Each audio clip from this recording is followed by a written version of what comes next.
Hello everyone, आज चाहिँ म गिलो र मिठो चटपटे बनाउन तयार गरिरहेको छु। सामग्रीहरू खुर्सानी, लसुन, प्याज, धनिया, मुला, काँक्रा सबैलाई काटेको छु। हरियो केराउ, बदाम, उसिनेको आलु, चाउचाउ, भुजा र यहाँ हाम्रो टमाटरको रस। यी सबै सामग्रीहरूलाई म ठुलो बाउलमा हाल्दैछु। खुर्सानी, लसुन, प्याज, धनिया,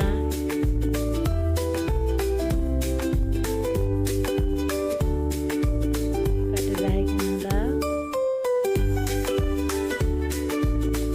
काटेर राखेको हाम्रो काँक्रा, उसिनेर राखेको आलु, बदाम भुटेको, हरियो केराउ,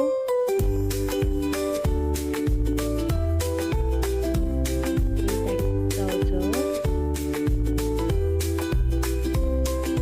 भिडियो बनाउँदै गर्दा मैले नुन र तोरीको तेल हाल्न बिर्सेको थिएँ। यो चाहिँ मैले पछि हालेको छु, भिडियोमा चाहिँ छैन।